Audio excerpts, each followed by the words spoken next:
That's good to hear. It's good to hear. You're just not going to ask me how I'm doing? Cool. I thought I meant something to you. Actually, comrades, I'm quite well. I can't complain.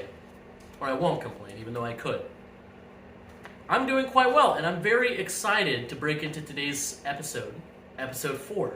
That's right. We're on the 4th episode of this show. What's next? Episode 5? And then after that? It's a lot of work, comrades, and I'm glad we've gotten such a positive reception to our last few episodes. It seems like people generally appreciate an anti-fascist analysis of news out of the Pacific Northwest. And that's what we do here at the News Left. So welcome. I'm your host, Miguel, allegedly. A little housekeeping real quick. If you want to contact me, I'm still on Instagram. For the moment, for those that missed it, I got banned for a week for the second time in a month because I keep reporting on people that don't want to be reported on. You know, like, I basically just posted a bunch of photos of the Proud Boys and I was like, can you help identify somebody? And apparently that's too much for them. Apparently I'm supporting violence or dangerous organizations, which is the exact opposite of what was going on. But anyway, the reason I'm saying this is because I am moving to Twitter, more than likely, allegedly Miguel, at allegedly Miguel. Or you can find me on my other account, at Mayor of Oli. I love that one. I just pretend to be Mayor Cheryl Selby and tear into her. So yeah, if you want to get in contact for the sake of communication or just, you know, for feedback. Like, you got some feedback? Feed it back to me, yo. I need it. I need it. If you've got a desire to be a part of the show or contribute to the show, let me know, because I'm very interested in how to expand this. I want this to be the news left. So anyway, again, I'm your host Miguel, allegedly, and welcome to episode 4 of the News Left. Comrades, do you like the news? Do you like to pay attention to the news? You know, keep up to date with what's going on in our modern world? Well, of course you do. That's why you're here. Be pretty weird if you didn't. That would be an odd thing if you're tuning into the News Left. But here you are. You are a avid news connoisseur, an addict, if you will. And you're paying attention to the news this week. Here's what's a story that relates to our greater topic today. You see, Joe Rogan. We need to talk about Joe Rogan for a second. For a brief second. It's not going to be too long. If you want, just close your ears and I'll give you the thumbs up when we're back to not talking about Joe Rogan. Joe Rogan, I don't want to go on too long about him because he's pretty much being held to account by a lot of people. But he made the news this week for the fact that Neil Young, the recording artist, musician, is also another name for it.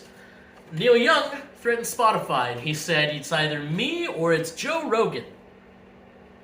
Take your pick. Now, why did he do this? Well, you know, as we've all seen, Joe Rogan in the last year specifically has gone down the rabbit hole. I mean, bad.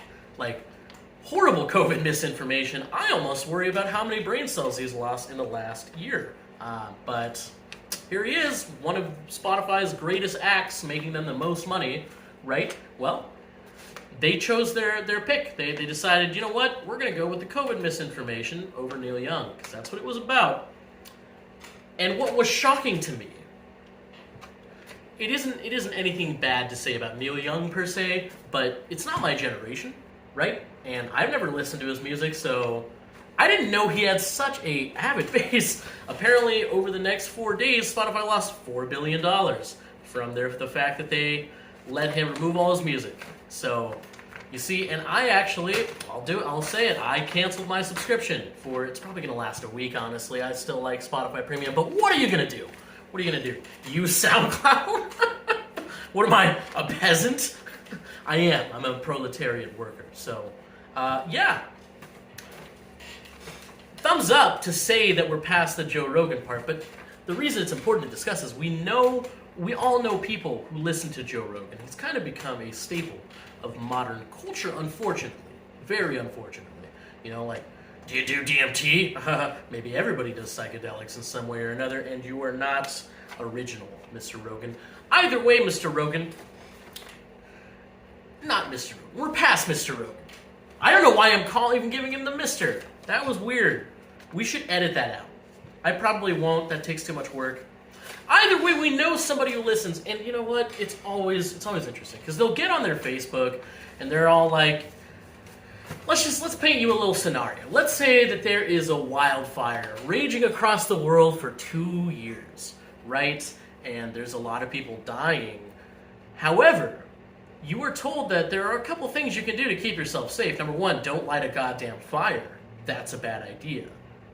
Number two, live in the water. I don't know. I don't actually know what the criteria would be, but let's just say you have a friend who gets on his Facebook and he says, I don't think the wildfire is real. Or, there's money in big forests. Don't let them convince you not to burn down the forest. Do you get what I'm saying? This is a metaphor, which leads us into our broader discussion. This is a metaphor. Let's switch it out and use the word pandemic. Let's say that there is a 2-year-long global pandemic raging across the country and the world. And let's say a lot of people have died. Nearly Civil War levels in the United States. Let's say a lot of people died, and you still have that friend who's, they always run their mouth, right? On Facebook, they're going to be like, oh, I don't think it's real, the elites, microchips, what have you. And then the next post all of a sudden is, hey guys, I want you to know my wife got sick of COVID out of nowhere. She's eating the horse dewormer. I'm taking some of it to be safe. We'll update you later. And then the next post all of a sudden is, hi guys, my husband died tripping down the escalator and I still have COVID and it's getting worse. Here's our GoFundMe. Now, whether or not we want to make fun of GoFundMe, I don't want to make fun of GoFundMe. It just kind of speaks to the issues of the greater American healthcare problem. Either way, we all know somebody like this in our life, right? And that is the topic of today's discussion. All right. So as you can see, this is who we're going to be talking about today.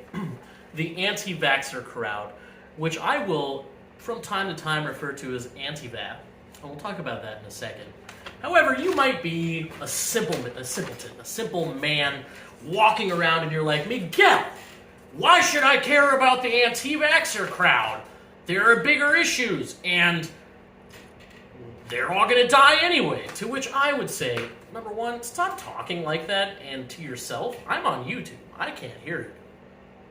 But number two, I would say, you can't always get what you want, baby. TM. So, why are we talking about them today? Well, there's a lot of reasons. There has been a large anti-vaccine movement for the last year and a half in Olympia, Washington.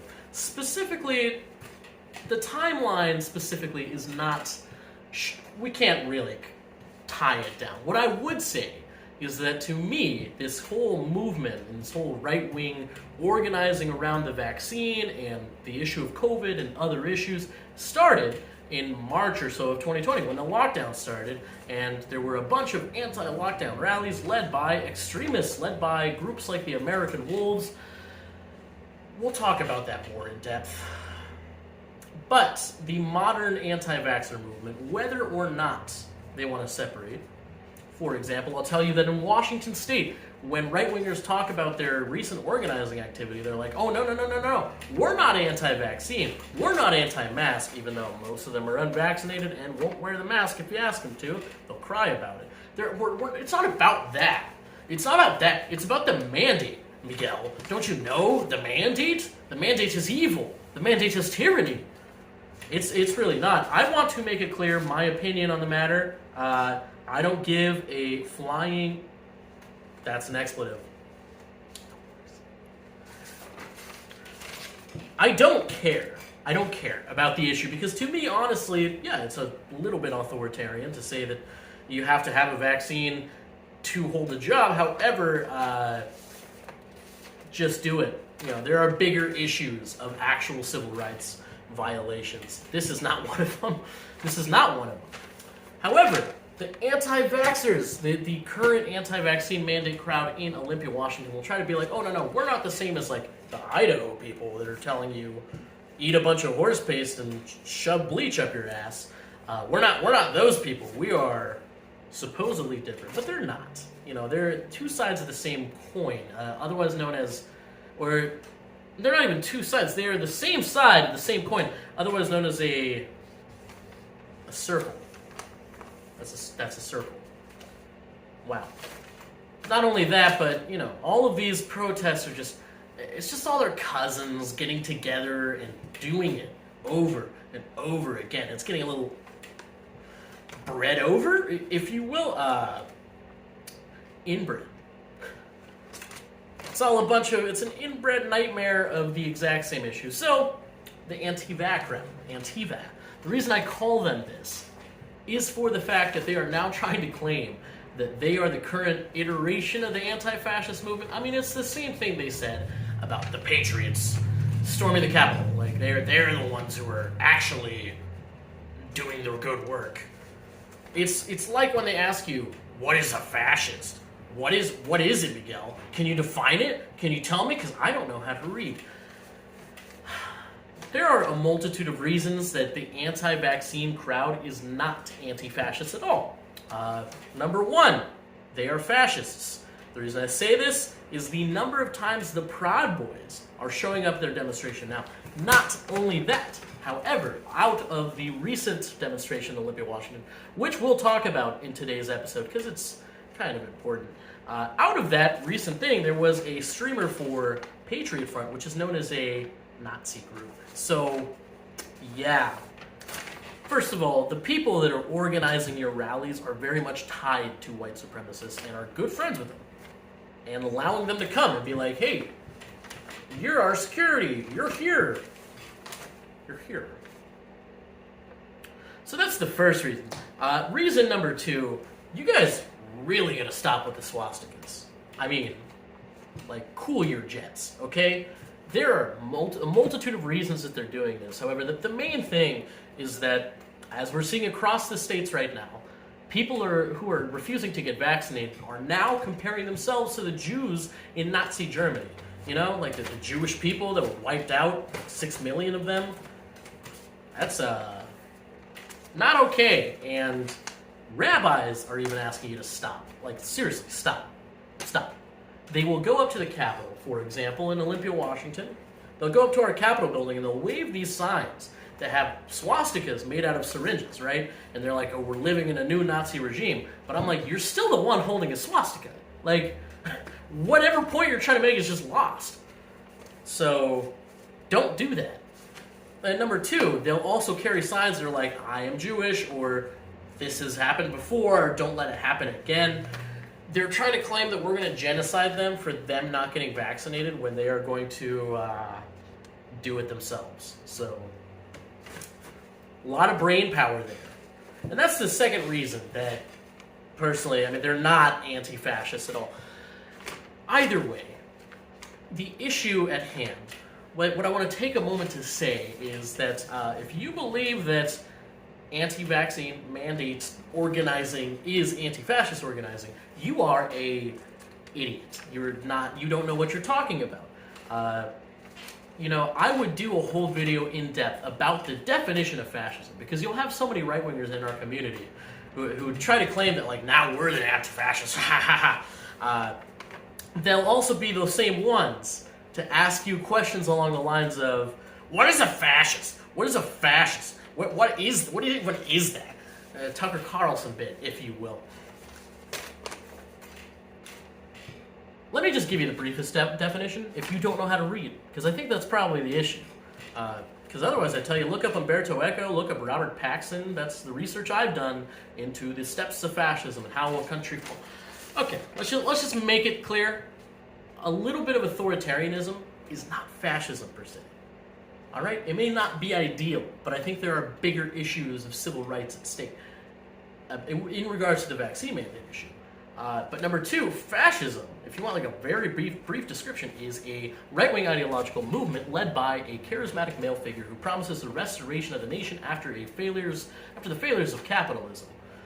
You know, often it's ultra-nationalistic violence. It's street gangs roaming around making people who are other people uncomfortable. Do you get what I'm saying? It's the us versus them.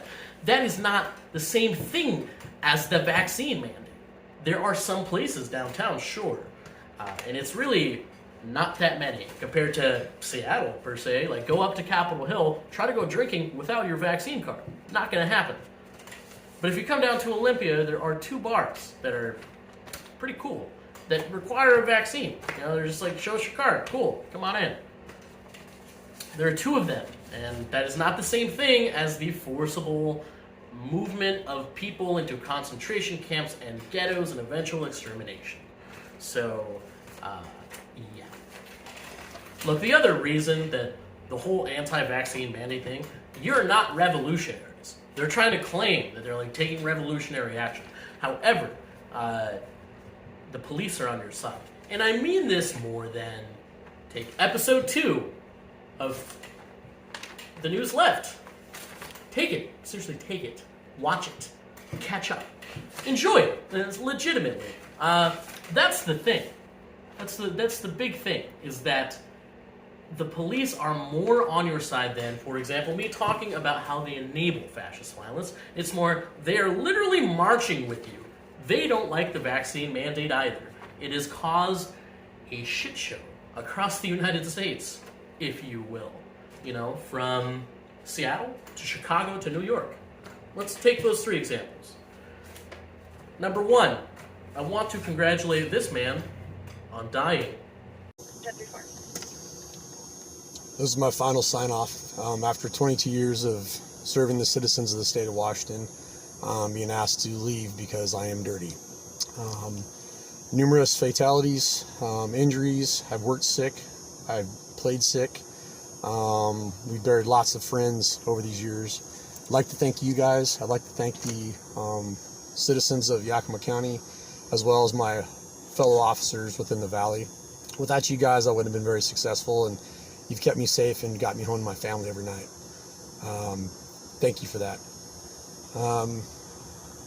Wish I could say more, but this is it. So, State 1034, this is the last time you'll hear me in a State Patrol car. And Jay Inslee can kiss my ass.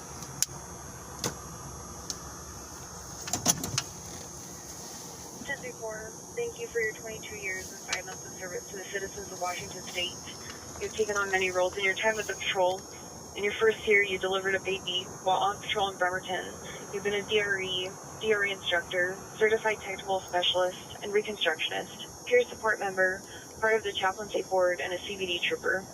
You've been a great role model and mentor for all young troopers serving in the area by sharing your knowledge and experience throughout the years. Thank you for your service. 1906.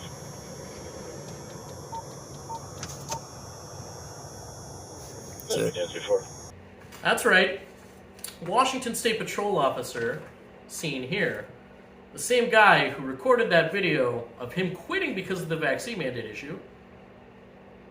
Kiss my ass, is what he said to Inslee, the governor, has died. And guess why? COVID, duh. You know? Duh. But Seattle police are very notorious for the fact that they hate the vaccine. And during the month of November/October, let me correct that. Leading up to September 18th, which was the deadline for state workers to get the vaccine, you had a number of officers in Seattle quit over it, and them protesting on the job doing this. That's on the clock, you know, those pictures, which is lame. And what should be noted too is that they held a pretty big march in Seattle. Here's a picture. Here's a video from a local fascist and terrible person who was there on January 6th at the U.S. Capitol. We'll talk about that in a future episode. Katie Davis.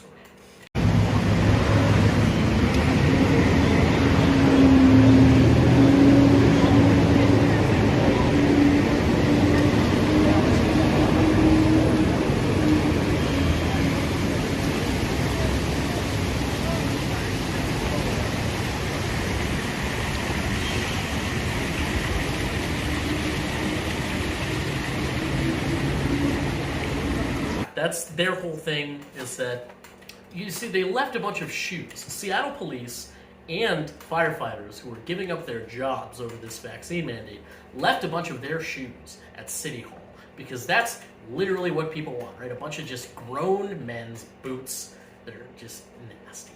Like, nobody wants your boots, man. Take them home. or give them to somebody. Give them to a donation center.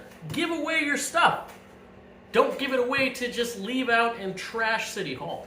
Either way, here's the whole thing. I have an issue with the shoe thing, not because it's like, because it's using a symbolism that is very powerful for something that doesn't matter. You know, that is the same thing that's used by the left to denote the amount of missing and murdered indigenous children and women, the children gone missing in boarding schools, deaths at the border, deaths at school, you know, actual deaths. That's what we use the shoes for, because that's, I don't know, a little more important and some real civil rights issues. Well, there's also, if we take a look at New York City has also been having the same thing of the vaccine mandate issue. However, much like Chicago, much like New York, much like Seattle, they are the ones, the police are the ones marching through our streets alongside far-right groups.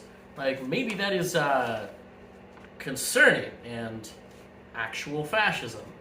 That's right, right-wing groups marching hand-in-hand with police over the vaccine mandate issue. And you would say, oh, I mean, come on, they're just marching, Miguel, let them be. Maybe they'll learn what it's like to get tear gassed. First of all, shut your mouth. Don't talk to me like that. Okay? And second of all, what I will say is, just take a look at this clip. If they're going to push this on the kids without any type of, balance on our end that we're comfortable with, I can guarantee you one thing. Town halls and schools will be fucking burned to the ground. In 1776, nobody went to fucking court. Nobody went to court. Everyone grabbed a gun and they fucking shot at each other. And again, I do not condone violence. I hope we don't get there. But just understand that there are plenty of people that are ready to go there.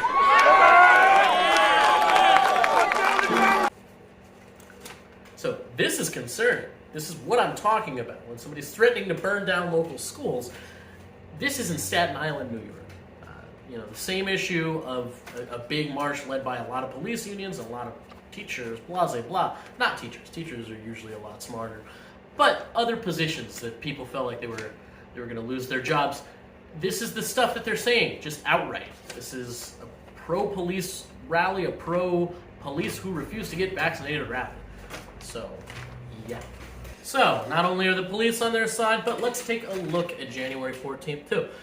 For those that remember, there was a plot announced the month before at an anti-vaccine rally to kidnap the governor. Now, that failed, obviously, as we reported on in our episode. However, that's still a big issue, is that this whole anti-vaccine issue is causing a lot of people to turn to violence. One more note on local police.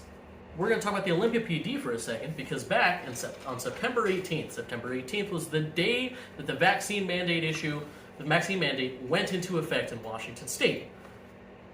Well, guess what happened? A bomb threat. That's right. I mean, it's par for the course, if you will. Yes, state workers at a local state office downtown, about 8th Avenue and Plum Street, had to evacuate the building because there was a pretty substantial bomb threat, which is no coincidence. And this is another thing, is like, why haven't we heard about this from Olympia Police? From Olympia Police, all we heard was that there was a bomb threat. They didn't tell us who was involved or what it was about, because they're not going to tell you. Like I said, the police and police unions support the anti-vaxxer movement. So if somebody wants to bomb an office over it, they're going to be like, okay, well, we're escalating things, but cool. They're not going to reveal it. They're not going to tell you that this was over a political issue, which it very much was, and kind of has been. We're going to talk about more of actual incitement of violence over the vaccine issue, because it needs to stop. Now, comrades, you might look at me and you might say, Miguel, you beautiful Mexican man, why in the world should I care about these anti-vax crowds if they're pretty much going to get the Herman Cain Award anyway, if you will? That is, die off. To which I'd say, thank you. I am a beautiful Mexican man. I'm an immigrant as well. What are you doing later? Can I get your number? And then I'd say, we can't always get what we want, whether or not we'd like the Herman Cain Award to be granted to every single one of these people that say, let's go Darwin, right? Making a bunch of weird colloquies. Is that the term? Who knows? Either way, you might ask me, why in the world is this relevant to like me, like some random citizen in Olympia, Washington?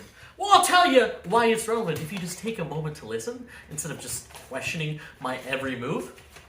All right, comrades. I'll let you know why, because it is very important for us to be aware of these Antifa demonstrations going on. First of all, they've been going on really ever since the 2020 lockdowns. Pretty much, it's like I said, it's the current iteration of this movement of anti-science wingnuts. And now in Olympia, Washington, they're organizing pretty frequently. It's a little bit concerning. You see, they've been, I would say the Anti-Va demonstrations, as in the Anti-Vaxxers, that's been going on really since about February of 2021, right after the jab was released. And ever since then, we've had a large mob of fascists up at the Capitol every single weekend. So avoid the Capitol if you can every weekend. Now, what are they doing, you might say? Are they just standing up there? Why should I care? They're not. That's why I'm telling you about this.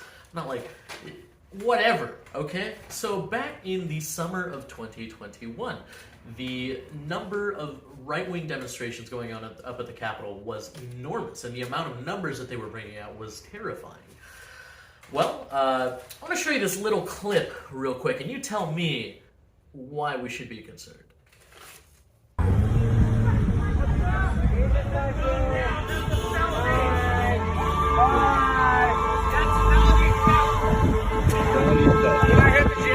Oh shit.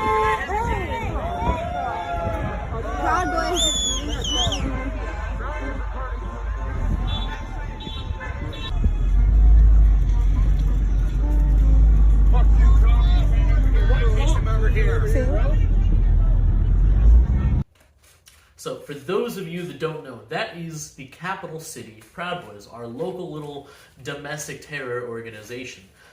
Those grown-ass men decided to jump some random protester who went up to the Capitol, and supposedly, according to a comrade on the ground, the person went up and talked to the cops, being like, hey, I just got assaulted.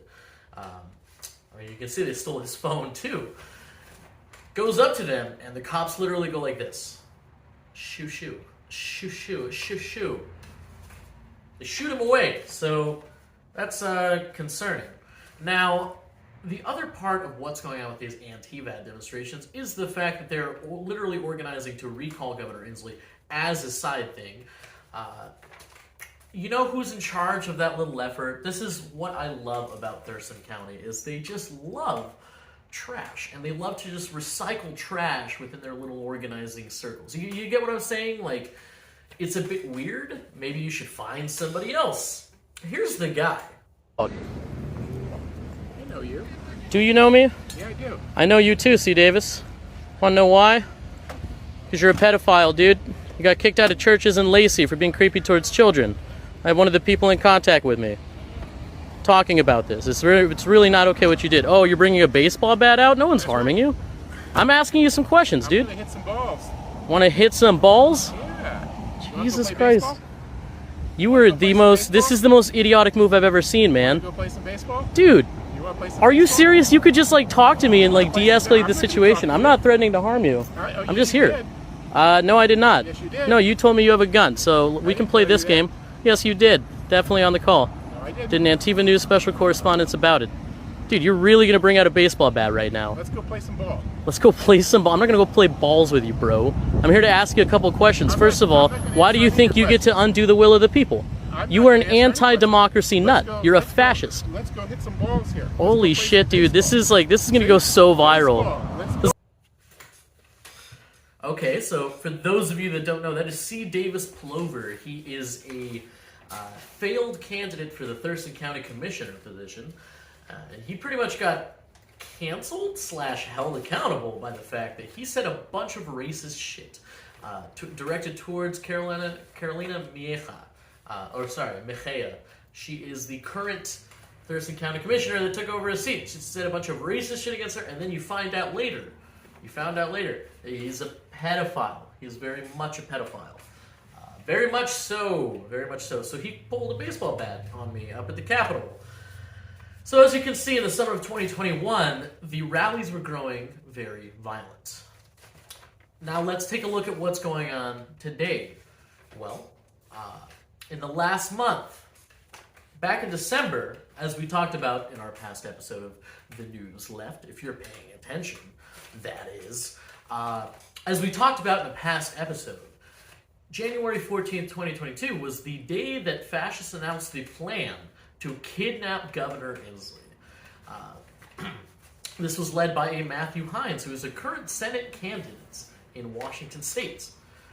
However, they called for this plot openly at an Antiva demonstration. Shocked. Shocked. Are you shocked? I'm shocked. That's a bit weird. So they're openly announcing these plots to overthrow democracy and overthrow people in positions of power at rallies. Like, just out in the open, live streaming them all the time. Have they faced any repercussions? No. No. Surprise. Like, are you surprised they can talk about open plans for sedition and treason? And they're cool. They're cool, right? Weird. Weird. Now, in the last month of demonstrations, first of all, there was a little debacle over at the Department of Health. For those that don't know, there's a Department of Health building in Tumwater. The main one, this is what's so strange, the main one is in Olympia.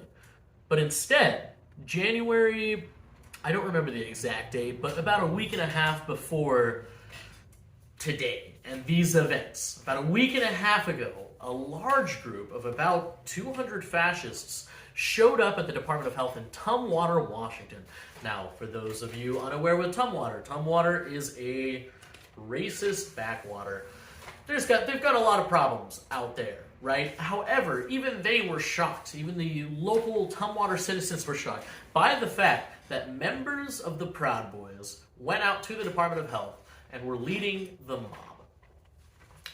Now, we just talked about the fact that the Proud Boys have been up at the Capitol. However, since then, and really since Tiny got shot in the leg like he deserved, there has been an issue with the amount of fascists up at the Capitol. And really, Proud Boys, members of extremist fighting gangs and what have you, blase blah.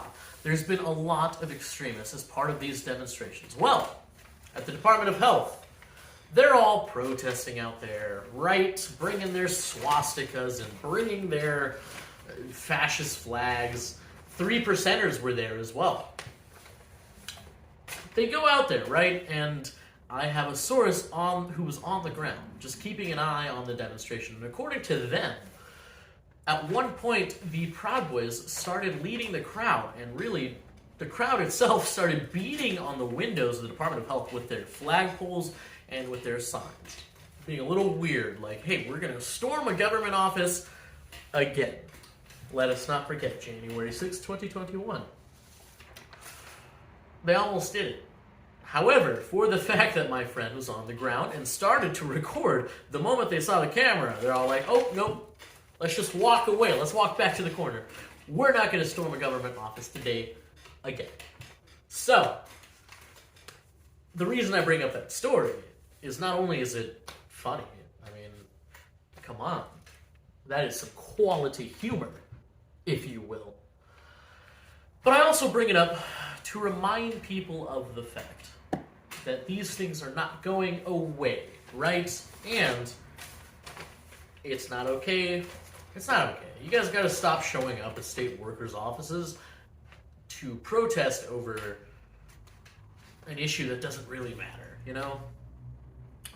And the reason I bring up that story really is for the fact that I'm denoting that over the last month, the calls for revolution and the violence of the mobs have been growing.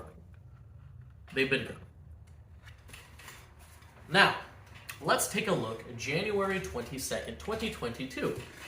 For those of you that don't know, there was a mass worldwide demonstration against lockdowns and COVID and basically a right-wing conspiratorial AstroTurf campaign of a protest. Apparently, According to the posters that they were spreading around, they were held all over the world. Belgium, Australia, New Zealand, India, a lot of places, according to them. It was called the Worldwide Rally for Freedom.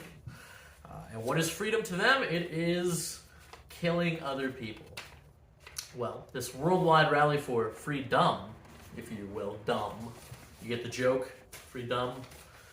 I'm gonna stop while I'm ahead. Look, January 22nd, 2022, there was a large, massive demonstration held against these things. And, of course, we saw a march happen in our streets in Olympia, Washington. What is so concerning about this is not only did they march through our streets, that's not been a thing before. If you pay attention to right-wing live streams, before they decided to march downtown this last weekend, and really since September 4th, since Tiny got shot, which he deserved again, really ever since then, they've been afraid to come downtown. They will talk about it. They'll be like, we don't trust the Antifa downtown. But unfortunately, like I said, they're getting more bold and they're getting more dangerous because they genuinely feel entitled to march into our city where all of us who live here hate them. Hate them. Like, seriously, most business owners are just like, leave. You know, you're literally scaring away our clientele. Nobody wants to come down and shop with you guys. Well, January 22nd, 2022, the reason this is so important is I was right. I've been right about a few things in my life. I'm doing my best to continue. However, let me just play you this little clip with I'll add some context.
Now, you might look at me and you might say, what am I watching? Like, that's a bit odd. Context, please. To which I'd say context. There it is. Now, the context to that video is the fact that the person in that car is Candace Mercer. And the person giving her a ride is a Proud Boy. And she's getting a full Proud Boy escort from the capital city Proud Boys.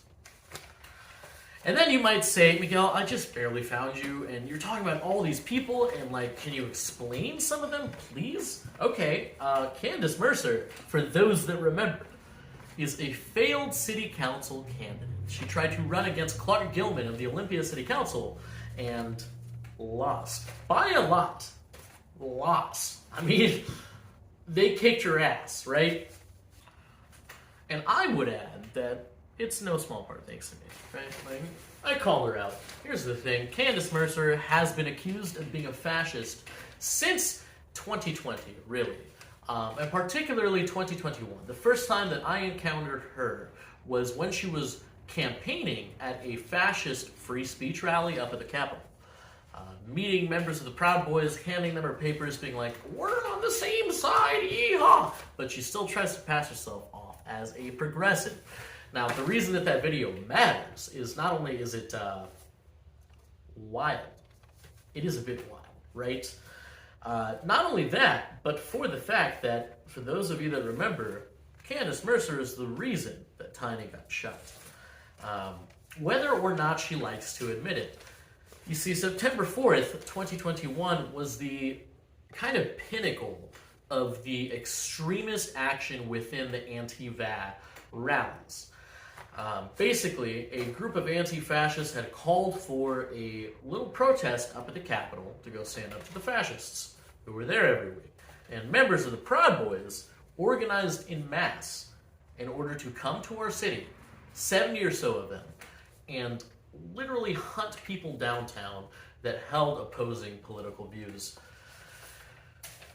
September 4th, 2021, when people wanted to go up and stand up against the anti-vaxxers, unfortunately, there were so many fascists and Proud Boys wearing full tactical gear, carrying bear spray, batons, a bomb, knives, fully armed and ready to rumble, if you will.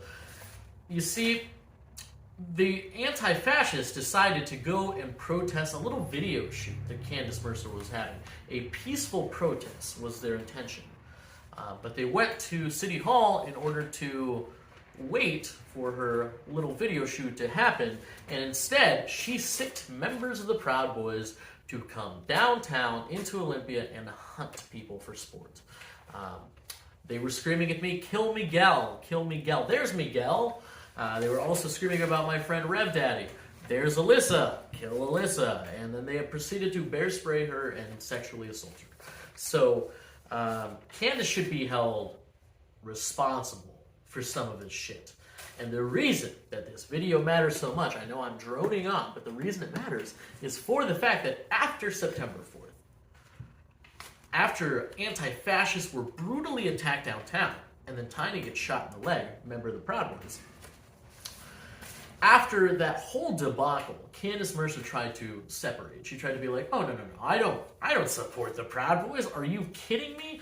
Even though Proud Boys were seen at her house the night before, which is weird and like you're plotting Candace Mercer. Either way, I gave her the benefit of the doubt at that point. I was like, you know what, there's a chance that it were somebody like Jason Borean, for example, of Bard's Eye News, who is in cahoots with these fascists. Here's a picture of him on January 22nd, 2021. 2022, that is. I apologize. I get the years mixed up. However, this is the recent rally that I'm talking about, where Candace Mercer led a protest with members of the Proud Boys. He is just chumming up right there with these boys. So I gave her the benefit of the doubt for the longest amount of time that I possibly could, and then I was like, and then I saw this video, and she's just now out in the open. She tried to have plausible deniability. It doesn't exist. Candace, you are a fascist. And like now, even more than what I thought you were, which is a right-wing conspiracist who is buddying up with members of the far right, I gave you that benefit of the doubt. Now, I know you were just a full fascist, and like, you've just taken on the label. Whoop-de-doo, you were just now that. Okay. Weird, Candace. Either way, these protests continue to happen, and that's why it is so important to talk about them today. The anti-vax crowds are going to continue coming to our city until they burn themselves out, really, because there's nothing they can really do about this vaccine mandate issue. It's pretty much just going to court. That's where it'll be decided, but nobody cares. So, comrades, just be careful when you're out there, all right? Because there are a lot of Proud Boys and a lot of fascists who love to make themselves part of these Antiva demonstrations. Now, comrades, I would like to tell you that this issue is really specific to Olympia, but I would be lying. It's a problem all over the states and really the Pacific Northwest. For those of you that have missed out on some of what's gone on this week, here's a little footage from the Oregon Health Authority in Portland, Oregon. Don't engage, guys. Let them be silly. So fucking brave.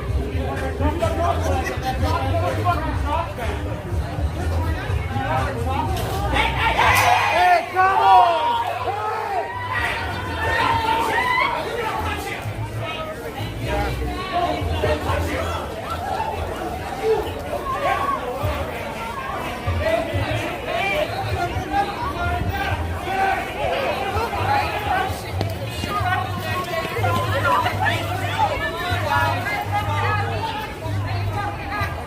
Go back inside! Go! As you know,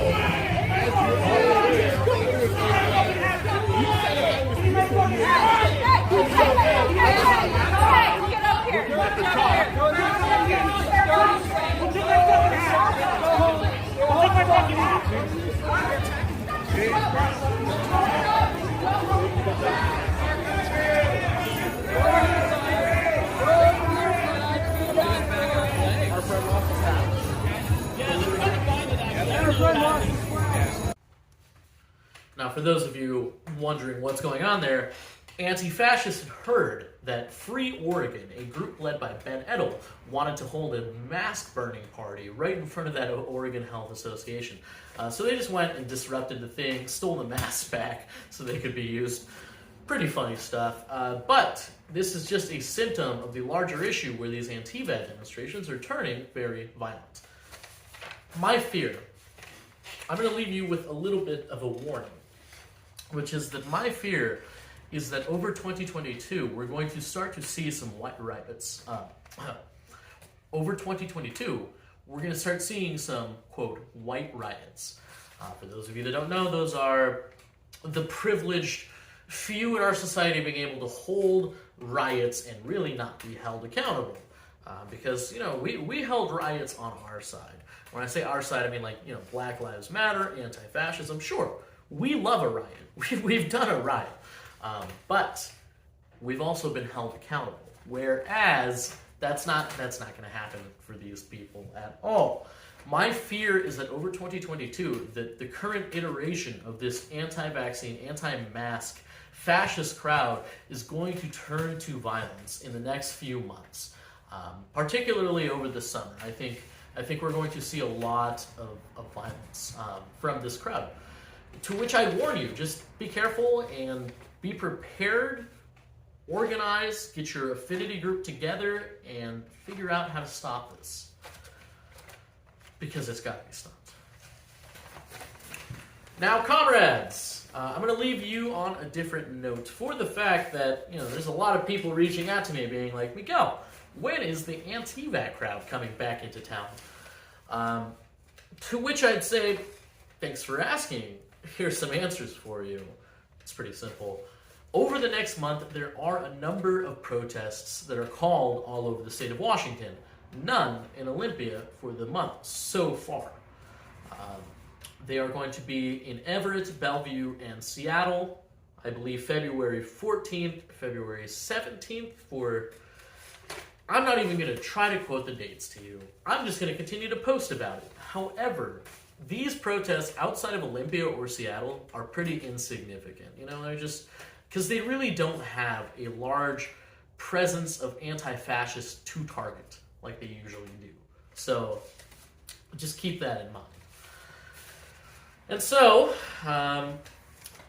over the next month, they are going to be calling for something. However, I want to warn people in Seattle, Washington, March 26th.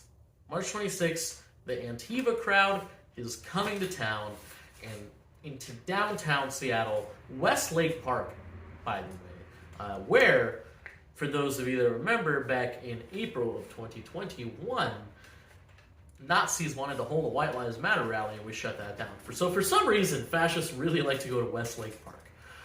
But Westlake Park, keep an eye. March 26th, they're coming to town near you. Now, for Olympia, Washington, you're like, Miguel, this doesn't really seem specific to Olympia. I know, okay? I'm allowed to talk about more than Olympia, and I don't need you to judge me. But let's talk about it. Olympia, the next rally that is going to be held is what is concerning. It's really deeply concerning for me. And for all of us, it's a deeply concerning thing. We're going to do a future episode on the history and acts of this man. But for those of you that don't know, Joey Gibson founded Patriot Prayer. Patriot Prayer is much like the Proud Boys, an ultra-fascist. Really, they're more Christian supremacist, but they are a street fighting gang as well. They've literally viewed themselves as like going to brawl with the left. Now, this member has called for a protest in Olympia, Washington on March 5th, 2022. March 5th. Mark that down. For those of you that remember, Joey Gibson is directly responsible for storming the governor's mansion on January 6, 2021. So when Patriot Prayer and when Joey Gibson calls for an action, you should be concerned. because that often draws out large numbers and draws out large numbers of violent ultra-Christo-fascists, if you will. So, March 5th, 2022, avoid the Capitol. Please. Like, literally. It is going to be a large demonstration, and they're going to do something we have not expected before. So, as for other protests, that's pretty much it, comrades. Obviously, there's some stuff going on in Salem, Oregon, but there's always stuff going on in Salem, Oregon, so why should I care? Because you should care. It is also the capital of Oregon. These capitals matter, whether or not we want them to. Now, as for the protests, that's pretty much it, comrades. That's pretty much it.